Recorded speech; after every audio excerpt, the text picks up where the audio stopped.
বাংলাদেশে যে মুক্ত সাংবাদিকতার তার অন্যতম প্রতীক হলো আপনার প্রথম আলো এবং ডেইলি স্টার।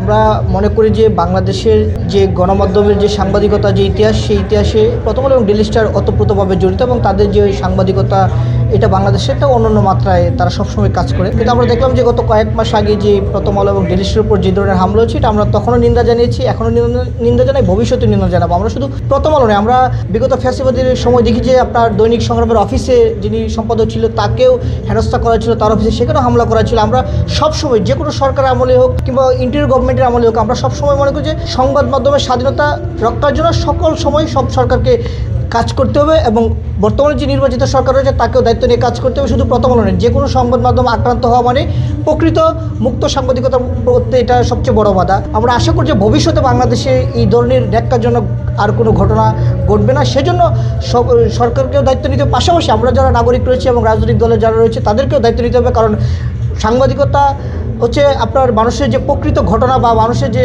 জীবনের যে চিত্র, সেটা মূলত সাংবাদিকরাই তুলে নিয়ে আসে। কিন্তু আমরা দেখি যে বিভিন্ন জায়গায় সাংবাদিকরা তখন তাদের পেশাগত দায়িত্ব পালন করতে গিয়ে বারবার নির্যাতনের শিকার হয়, হামলার শিকার। বিশেষ করে এই ঘটনাটি ঘটে যখনই ক্ষমতাসীন মানে যারা ক্ষমতায় থাকে তাদের দ্বারা।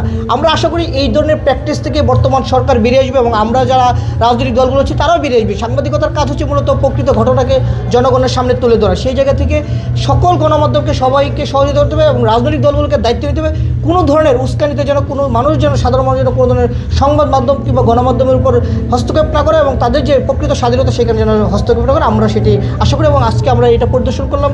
আমরা আমাদের দলের পক্ষ থেকে, গণ অধিকার পরিষদের পক্ষ থেকে আমরা আমাদের একটি প্রতিনিধি দল আসছে। আমাদের এখানে রয়েছে আমাদের সাংগঠনিক সম্পাদক সুমন কবির, আমাদের দলের যুগ্ম সাধারণ সম্পাদক জিলুর রহমান, এছাড়া রয়েছে আমাদের রবিউল ভাই এবং আমাদের যে কাজী হায়াত ভাই।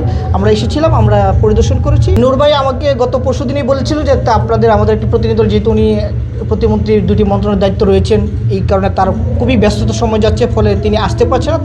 তিনি গত পরশু দিন আমাদেরকে বলেছিল যে আপনারা একটি প্রতিনিধি দল যান, গিয়ে সেখানে পরিদর্শন করে আসেন, বিষয়গুলো দেখেছেন। উনিও এই ঘটনা ঘটার পর কিন্তু উনিও একবার এসেছিলেন এখানে পরিদর্শনে, যখন এই অগ্নিকাণ্ডের ঘটনা ঘটে তার 2 দিন পরেই উনি অবশ্যই এখানে পরিদর্শনে এসেছিলেন।